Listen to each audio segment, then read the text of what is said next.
stinks. Yeah, it stinks. I hold my nose all the way to the bank. You know, that's money you're smelling, baby. I ain't no poor boy no more. I found out a lot of people work for stink money. I'm sorry if I hurt your feelings. You know, when you're talking about hicksploitation, I think that's a kind of an invented word. You're really talking about movies that were made primarily or thoughtfully for a Southern audience. That was something that existed literally since movies were invented. The South was a kind of an unusual market because there were lots and lots of movie palaces, some dating back to the 1880s, when they had been vaudeville theaters and things like that, and they were converted into movie theaters for silent films.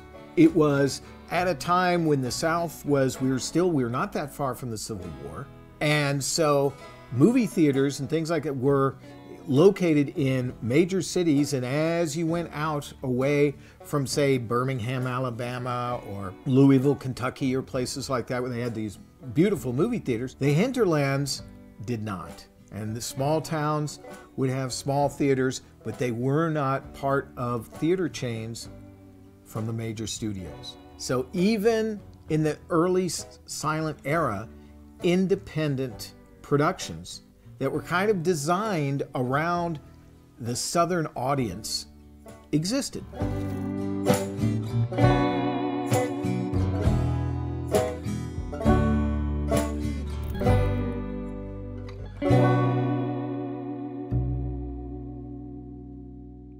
One of the very first, really, of record was a film called Moonshine Molly, starring Mae Marsh. It was made in 1914. And the director was Christy Cabani, who had been a longtime associate of D.W. Griffith and had been actually an assistant director to Griffith with Raoul Walsh. And it was a pure Kentucky story about a girl who falls in love with a fellow who is he's actually a teacher. He's come to this small town, and her father is in prison for committing a murder. What she suspects is that the crooked sheriff there in the town had actually committed the homicide, which he did.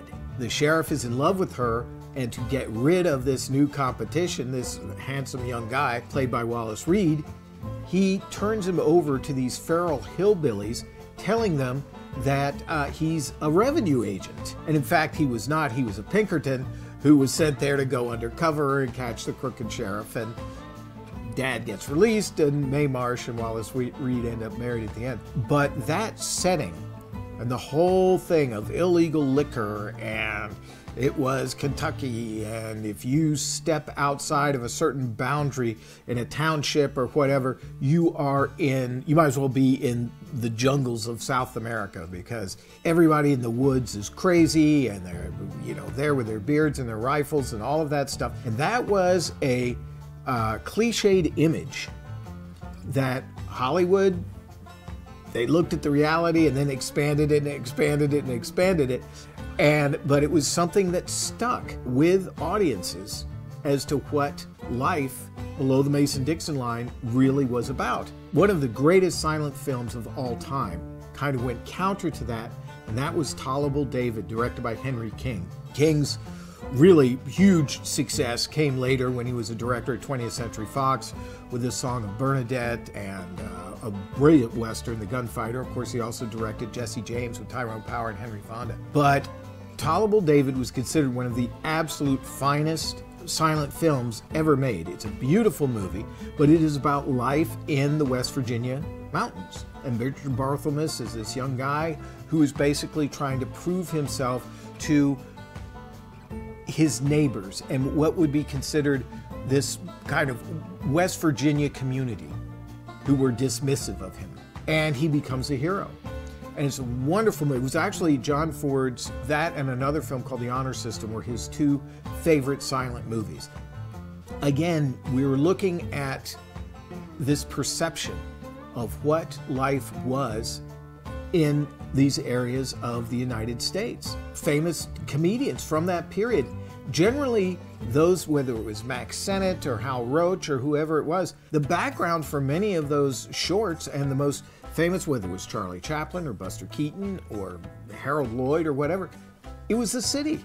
That image of the silent comedian generally was someone from the city who was involved with city shenanigans, until Buster Keaton made one of his all-time most brilliant, in fact, it's considered his masterpiece, The General. But it is a Civil War story, and on the Confederate side. So all of these elements are kind of fitting in, and of course, when you're playing a movie like The General in Southern theaters and what have you, it is hitting those heartstrings, it's hitting those enthusiasms. As sound was dawning and exploitation was coming from small studios and small film companies, because they did not own theaters, so theater owners, in whether they were in Mississippi or Georgia or Tennessee or Florida, wherever it was, the ones who owned the smaller theaters, they were renting primarily Westerns, but they were renting the independently produced movies because they were not able to afford the studio films. And the studios owned the theaters around them, and they were acquiring more and more theaters so that they were supplying that big budget product. Suddenly, okay, where do we look?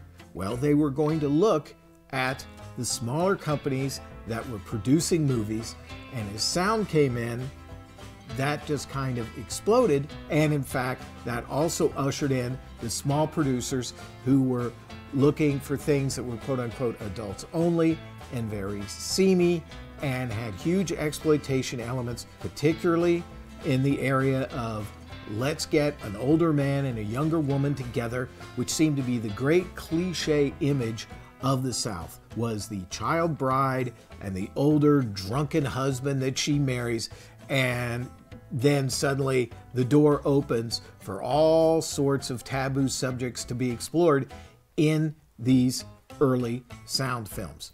As sound came in and the major studios were making movies already set in the South was usually an excuse for shootings, lots of actresses in nightgowns and being very slinky, and somebody's drunk, and there was always something that was kind of scandalous going on and what have you, because it felt like these high temperatures and high tempers, and people were always falling into bed with each other and all this type of stuff, and the South seemed to be the perfect setting for that type of thing. Hays Code was pushed to the limit by a lot of these movies. One very much in particular, Cabin in the Cotton, where Bette Davis has the immortal line, "I'd love to kiss you, but I just washed my hair." And that really started to the ball rolling. Another film she was in, Border Town, and that was the setting in Texas. Getting away, if you will, with all of these kind of scandalous things and all these sexual overtones and the double entendres and all of that stuff, all seemed to stem from this location of this is going to happen in Georgia, this is going to happen in Tennessee, or what have you. Even though if they never left Burbank to make the movie, they still use that as their excuse. I was talking with Mrs. Hayworth yesterday. You know, she's the sister of the famous Chicago specialist, Dr. Ashley. She tells me he has some wonderful films explaining childbirth. But best of all, she says he's due here for arrest in October. Do you suppose we could get him to talk to a small group like ours? Well, I'll ask her to write to him about it.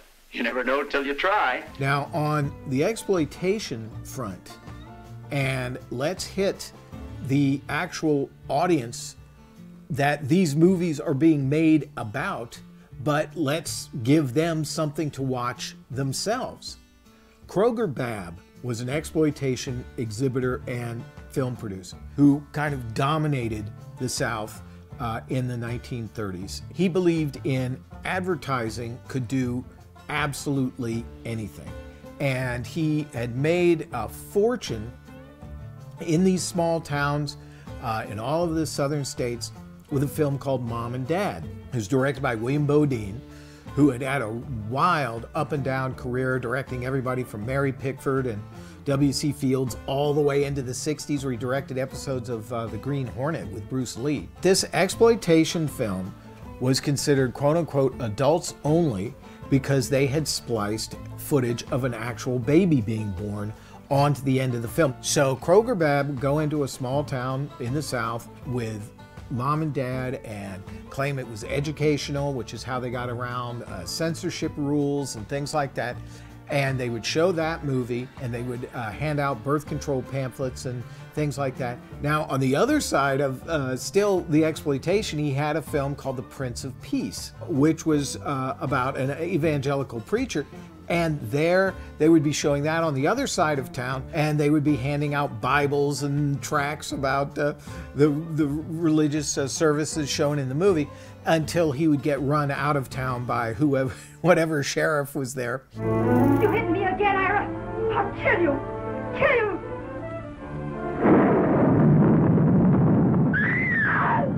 Daddy! So he decided to go ahead and make a film that went directly to the core of the cliche of Southern, if you will, sexuality, and also what everybody would perceive as stuff going on down south, and that was Child Bride. Child Bride was notorious almost from the get-go because it was an older man marries a little girl. In this case, she was 13 years old, and she had a nude scene. And for a 13-year-old to gallop around in the altogether that was pretty scandalous stuff. And this is 1937, and the film, everyone, they just flocked to go see it. But here it was, for real, this young girl, and she's swimming, and she's being spied on, and all this stuff by all these older, lascivious Southern characters. And the actress who played the Child Bride, her name was Shirley Mills, and she was actually cast as the youngest Joad child in John Ford's Grapes of Wrath. And she was also in Hitchcock's Shadow of a Doubt. Oh, Mommy, I don't want to go. Jenny, you're my wife now, and it's time to go home. It's getting late. This film just hit every single one of these outlying theaters. One of the things we have to remember is that there were still parts of these states, say in Alabama or Arkansas or Mississippi, where movie theaters were scattered. In those cases, they had truck theaters, where a fellow would come in a pickup truck with a 35 or 16 millimeter projector in the back, stacked with film cans, and he would set up shop either in a church or at a local meeting hall, and that's how people were seeing their movies. And what movies was he going to bring with him? Well, he was going to bring the latest Westerns from Monogram and Republic and PRC and all of that stuff. And that was really gaining momentum as the major studios were focusing on their own product, but in an odd way, although they were setting movies in the South, they were not gearing them really for Southern audiences. So it opened up this gateway for these smaller companies to come right in with individuals like Gene Autry and Roy Rogers and all those great Republic Western stars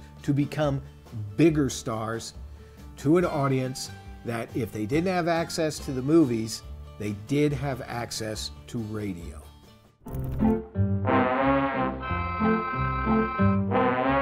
Uncle Reuben was our uncle, went to the city to have his fling. He came back and then by cracky, told us how to do the swing. As far as what the studios were doing with Southern stories, for anything that was not just a melodrama and what they thought would hit with a Southern audience, they were comedies. 20th Century Fox, for example, did Kentucky Moonshine with the Ritz Brothers and John Carradine. And in that case, it's the Ritz Brothers pretending to be hillbillies and getting into basically a Hatfield and McCoy's type war, and without meaning to. Warner Brothers did one of the oddest films set in that venue called Swing Your Lady, in which Humphrey Bogart plays a wrestling manager who gets stranded in Kentucky and has to get his car fixed and discovers a lady mechanic. Actually, she's a blacksmith, this very large woman who he takes on as a new wrestler. So suddenly Humphrey Bogart is managing a lady wrestler in the middle of the mountains. It is one of his oddest films he made during his career. It's interesting, he always mentioned The Return of Dr. X as his worst movie, and he never brought up Swing Your Lady. It just showed that for this background, something that was going on there in, it didn't matter if it was Kentucky, if it was Alabama, wherever it might be, the major studios were looking kind of askance at stories with those backgrounds, and certainly were not focusing in on the people who were buying tickets. Dear Charm School student, enclosed by number 3 of our Continental Correspondence course. It is entitled Your Allure. Allure. Allure is the magic of your emotion. Follow the instructions carefully. Lesson number 4 will be sent to you in a few days. You must ripple when you walk. Ripple.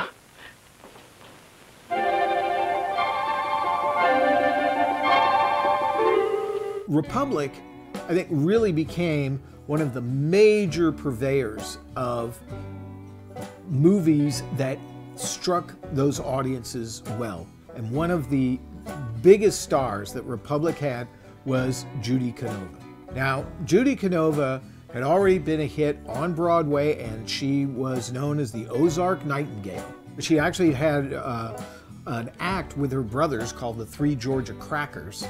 And then she went solo and became this huge female star for Republic Pictures, doing movies like Lay Your Rifle Down and Joan of Ozark and Scatterbrain. And here she was a very good physical comedian, but she always sang in every one of her films, just like the other Republic stars like Gene Autry and Roy Rogers. She also, like them, had her own recording career and radio shows. So when audiences went to see Judy Canova, they were going to see the girl that they were so familiar with from radio, and suddenly here she was doing the comedy and everything else that they loved about her in these movies. And the films were made for very little money because they were Republic Pictures, but they were making a fortune, and where they were making a fortune was in those southern states. And Monogram went ahead and did a series of Snuffy Smith films. These were done very cheaply, but he was a popular character in newspapers, and he was a hillbilly. He and his wife Louise, and they lived up there in the hills. They were always being chased around by revenuers and what have you. And probably the most successful installment of the series is the one where Snuffy Smith, in order to escape being busted for moonshine, joins the army. So they made it a hillbilly comedy and also a military comedy at once. Yes. This is General Rosewater speaking. Hi, General. Take a seat. I'm hearing you're needing some good shooting men for the Army. I'm being the best squirrel shooter in the new United States. And me and old Tombstone will be fighting your war. And all I'm asking is a place to bed, victuals, gold buttons, $30 a month, and khaki breeches. How did you get in here? But the Monogram films were very, very successful on this independent theater circuit that existed, and they were booking these films from these studios. One of the formulas that worked very, very well during this period and would continue through the 50s and the 1960s was to get a country music act and then build a movie around them. And if you could get Hank Williams Sr. or Spade Cooley or Bob Wills or whoever it might be, they were like concert films, really. And they did them in two different ways. There were the shorts, and there were many of those. Warner Brothers actually did quite a few of those. And then also, again, a PRC would do something like Grand Ole Opry, Jamboree, or what have you. And these were the movies that were hitting real money in these smaller towns, and it was like going to a concert. It was pretty tough, but the more I thought about seeing you, darling, the easier it got. What are you waiting for? Go ahead. Say, that sounds real nice. I'd like to hear you ask for it. Keep it up. Beg some more.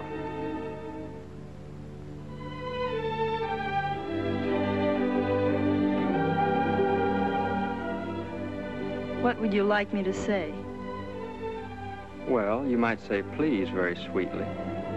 After World War II, sexuality in movies, really around the world, was becoming much more prevalent and much more adult. And the major studios, taking their cue from that and from what was going on in European cinema, etc., started also to make that much more of a selling point with their films. David O. Selznick took this to the next degree because Westerns were also following this. When Duel in the Sun comes out, there is just not a question in the world. This movie is about sex. It was promoted that way with the incredible images and things of Jennifer Jones, and it exploded. Earl, you curbed the flesh of temptation. Resistance is going to be a darn sight harder for you than for females protected by the shape of sow. One of the great examples was Flamingo Road in Florida, starring Joan Crawford. And in fact, Jack Warner was so taken with the ad campaign with Joan leaning back, showing her legs with a cigarette dangling out of her mouth, that he said he wanted other films that they were making to be promoted the way Crawford showed her gams. There is an actual studio memo all about that. Setting it in with that background gave the studios an excuse to, let things loosen up a little bit, and everybody is, a lot more free with themselves, etc., etc. In the grandest house on the smartest street in town, Flamingo Road. But what was the shadowy story behind her spectacular rise? Who were the men of power and influence who became the stepping stones that took her to Flamingo Road? Was it Dan who taught her to trust? Or was it Fields who taught her to love? What was going on, though, by the 1950s was that films set in the South and the smaller budgeted movies and exploitation movies were making a great deal of money. Variety published a headline around this time that was, in many ways, it was misleading, but it was trying to send a message.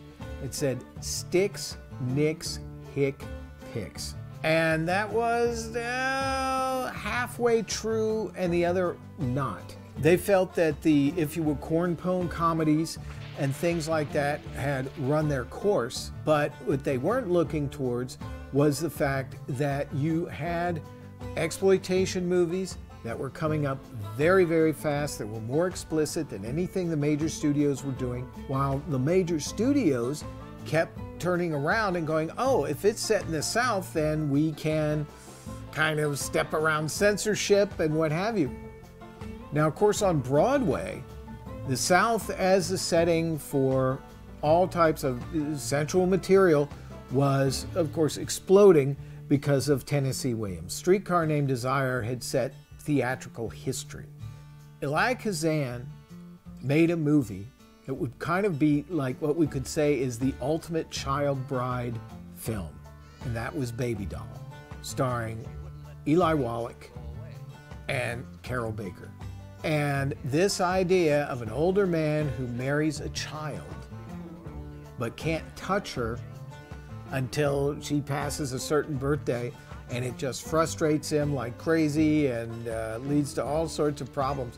But it was a major studio movie dealing with something that everybody thought, well, no, that's kind of backwoods ideas and child molestation or whatever it is that anybody wanted to call it. That belongs down south. It doesn't belong in a major movie, but there it was. People know the situation between us. There's no torture on earth to equal the torture which a cold woman inflicts on a man. There's no torture to compare with it. What I've done is staked out a lot in hell, a lot with a rotten house on it and 5 complete sets of furniture not paid for. What you done is bit off more than you could chew. The film itself now, looking at it, is not even that tame.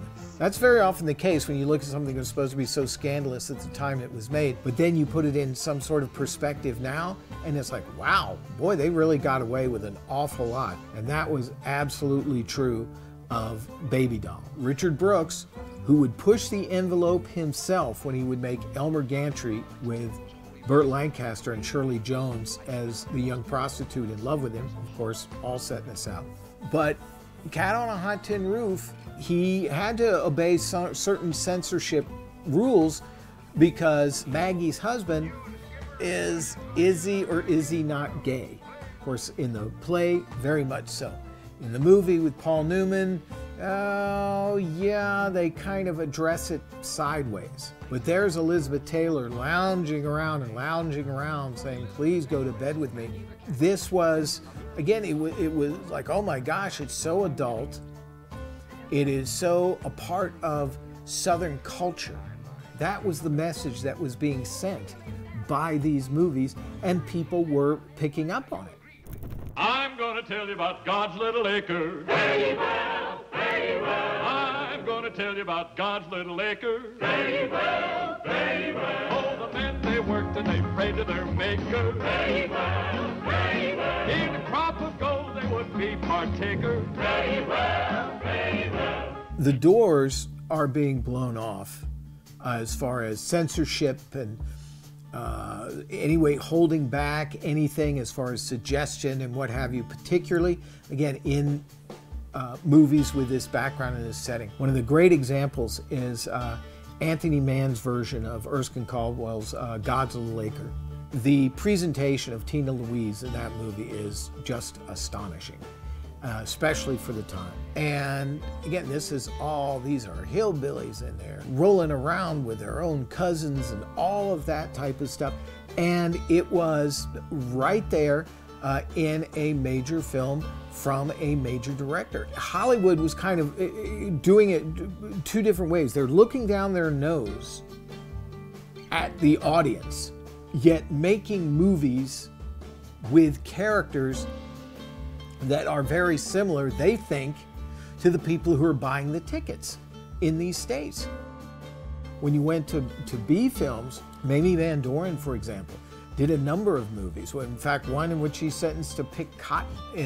She did Untamed Youth, and then in a film called Running Wild, which was a rodeo story. And it was almost a companion piece to a very, very good film, Nicholas Ray's The Lusty Men, which kind of threw aside the image of the clean-cut cowboy, certainly in the world of rodeo, with Robert Mitchum and Susan Hayward, and it's very frank in the fact that, look, if these guys weren't screwing each other over, they were screwing their wives. If you were sitting there going, oh my gosh, wait a minute, Roy Rogers and Red Ryder and any of these guys, Gene Autry, they sure wouldn't behave this way. Well, no, because this was a movie that was set in that world, in the South, and it showed it the way that it actually was. And these movies that were against this background, and again, always with this setting, were the ones that were kind of paving the way, along with European cinema, for something that was more frank and more adult. Somebody's gonna get real fed up with you and beat your head in with a rake handle. Who are you, friend? That could be. See, the first thing you ever did on your own since I knew you. All you've been doing is dragging your foot in my stirrup. You got anything to say to me, say it down at the stables. Playing me for a sucker, taking half my dough. Why? Because you ain't got guts enough to ride yourself. You're yellow! One movie in particular, that was an independent, made by Robert Mitchum. He produced the film as well. He hired a director named Arthur Dreyfuss to direct the film, and the movie was Thunder Road. And it was about running moonshine. And Mitchum brooked no quarter. He had, of course, very famously, had already been to jail for marijuana. He had been on a chain gang, very small one, in Georgia when he was a wandering teenager. He had his own idea about who these guys were who were racing cars through the Carolinas to deliver moonshine, and who the FBI was that were always chasing them down and basically trying to ruin their lives, and certainly ruin their livelihood. And the film was an absolute smash, as it should have been. That was literally opening the door to showing stock car racing on film, stock car racing literally was born out of moonshine running.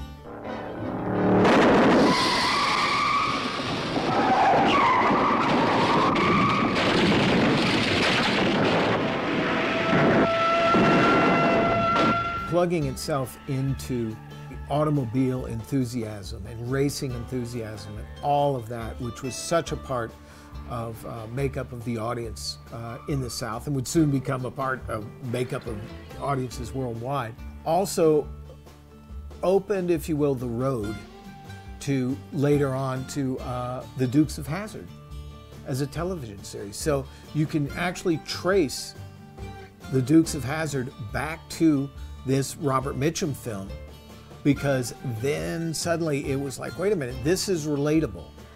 These are guys who are trying to make a living, but they're running from the cops.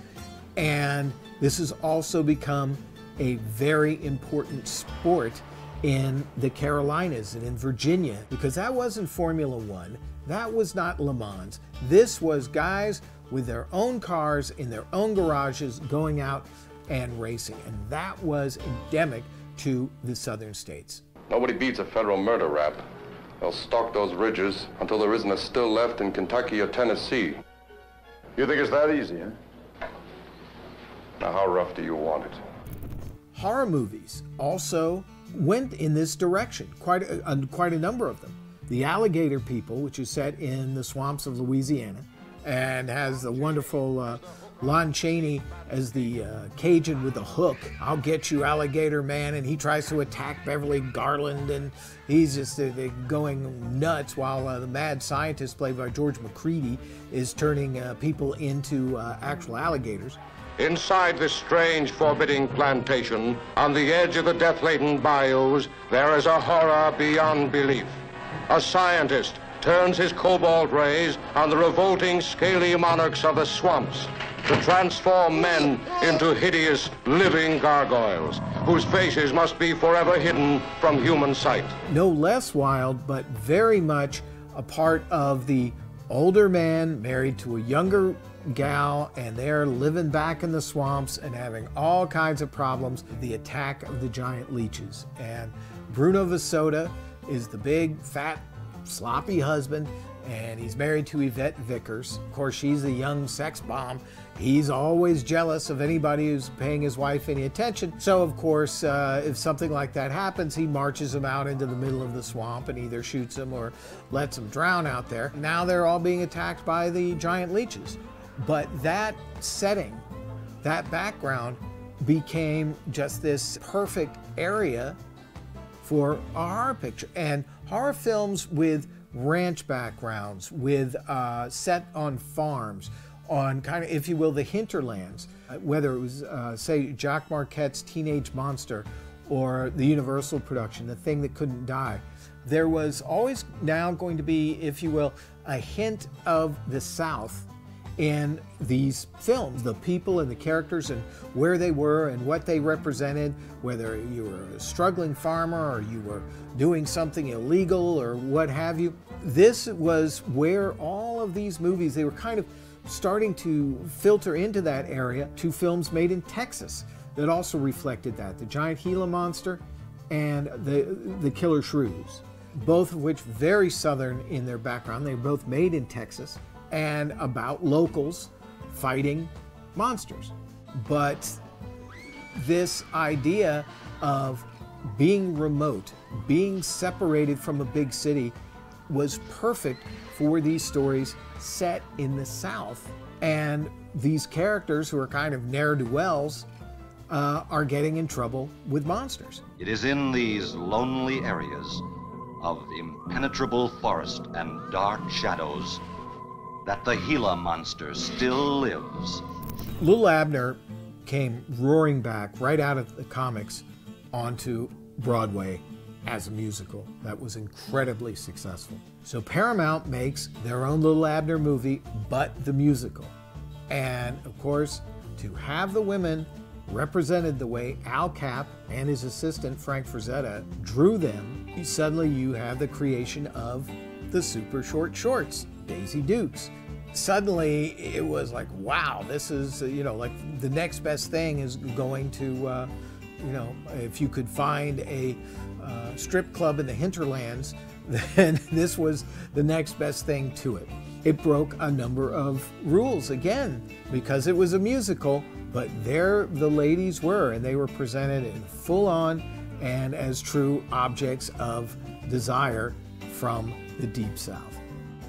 Through the southern states, the adults-only exploitation business exploded, particularly films coming out of Florida from filmmakers like Doris Wishman with Nude on the Moon and Hideout in the Sun, and Barry Mann, who had once been Errol Flynn's business partner, made a ton of these movies. Sometimes it was featuring one particular lady and they were playing volleyball or what have you, and then they would try and lace a story around the nudity, such as The Beast That Killed Women. In that case, it was a fellow in a gorilla suit who invades a nudist colony. But these exploitation movies were hitting into the independent drive-ins and those smaller theaters, and they were making a fortune. Now, when they would go to the big cities, it would be in some smaller urban area theater and what have you, and they were still generating the money, but it was not making the money that the quote-unquote redneck circuit was making. Barry Mann also really hit on all cylinders when he made Naked Moonshine, which may have been the ultimate perfect title for this theater circuit and what the potential audience would be, because now suddenly the idea of seeing nudity, frankly, in movies was no longer something that was taboo. You might have had to hunt for it, but it was there, and opened up the door for a whole nother level of Southern exploitation, one of whom the masters of it turned out to be a filmmaker from Chicago, and that was Herschel Gordon Lewis. Ladies and gentlemen, you are about to witness some scenes from the next attraction to play this theater.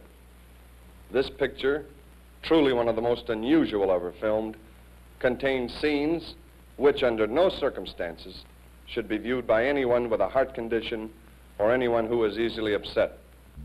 By 1964, Herschel Gordon Lewis had already just hit the mother lode with Blood Feast, which he made in Florida. And it made so much money, he decided to really push the envelope even more with a Florida-produced film that would hit very specifically the southern market where so many of his movies were being played. And it wasn't just there. He was in the inner cities too, but as he said, quote unquote, if I can't make my money back in the South, then I'm in trouble.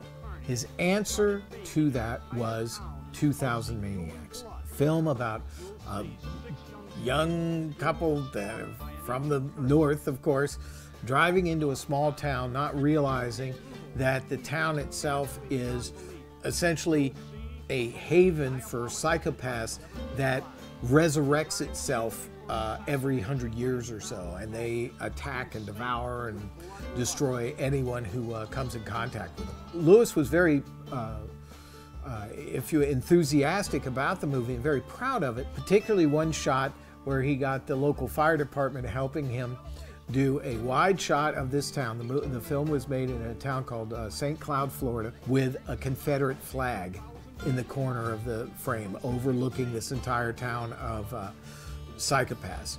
But this was a real lesson for film distributors about the gold mine that existed in those states, especially for independents.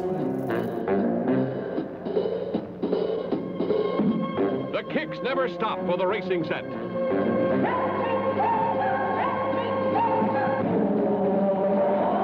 They live it up and love it up at a restless pace, driven by the racing fever in their blood. Regional filmmakers like William Greffé from Florida, his films, now he was making some horror movies, but during this period he was making films that actually were about racing. So films like Checkered Flag that was perfect for that audience. And it's interesting because those films, like what Grefé was making before he really hit it with Stanley and some of his great horror films later on, were the exact same movies and for that audience that Elvis Presley was making. So Speedway and Spin Out and all of that stuff. And one of his big hits at the time was the hillbilly comedy Kissin' Cousins. There was no denying the success of that film. And in fact, it became such a, if you will, almost a template for a lot of Presley's later movies during the 1960s, when he would do something like Tickle Me. And this is Home Sweet Home, up in them thar mountains. At supper time, you better be quick or go hungry. Tain't nothing but possum tails, owl gizzards, and grits, with vulture eggs and mashed catfish eyes. The catfish eyes brings out the flavor of the possum tails. Now, Sam Katzman was a very smart man, basically dominating the low-budget world. And when he was at MGM in the very early 60s, he saw the writing on the wall for movies that were similar to what he had done in the early 50s with movies like Twist All Night and Rock Around the Clock, where he would feature, whether it was Little Richard or Bill Haley and the Comets, he would then build movies around country music acts. And one of the his bigger ones was Hootenanny Hoot. And there, Peter Breck and Ruta Lee are TV executives. And what is a Hootenanny Hoot? And they're driving all over the country to experience what was going on college campuses and everything else as an excuse to feature musical acts. And in Hootenanny Hoot, the big act, of course, Sheb Wooley was in it, but more importantly, so was Johnny Cash. A world that digs folk singing and country music the most, and they dig it for $10 million a year. What'd you say? Dollar? What's a hootenanny? It was so much of a success that Katzman started looking at the biographies of country music stars, but his most successful was the biography of Hank Williams, Your Cheatin' Heart. Hamilton is one of his best performances. The film was made for, it was a low MGM movie, but it was a low-budget MGM movie, and the tatters do show, but it hit because the audience at those drive-ins and across those states wanted to see that movie. I'm Boots Malone, your host. Come on, join the fun. We're having a wake for our dear departed boss and friend, the unluckiest crapshooter this side of the Las Vegas Strip. The only thing he ever won was this joint and my contract. Neither was change his luck. So drink up. The drinks are on the house. The musical variety format really kind of, I don't know, you say reached its height or its nadir with two movies. Las Vegas Hillbillies with Ferlin Husky and Sonny James is also the only movie that featured both Jane Mansfield and Mamie Van Doren. It was about a talent agent, in this case Jane Mansfield, trying to promote Ferlin Husky and Sonny James and some other country music acts and finding a venue for them in Las Vegas, but they have to fight gangsters in order to get the booking dates. Let's get the country bumpkins up against the city slickers, and in fact the country bumpkins are going to win, and in the meantime you get to hear this music. The film was very successful and was followed up by Hillbillies in a Haunted House. Now, Jane had tragically died in the car accident, so her role in the sequel was played by Joy Lansing with, again, Ferlin Husky and Sonny James and a very young Merle Haggard. But in this case, they try and outwit a group of spies who are trying to operate their crime syndicate without interference, and here comes the country music gang. They, suffer the wrath of Basil Rathbone and John Carradine and Lon Chaney and a giant gorilla.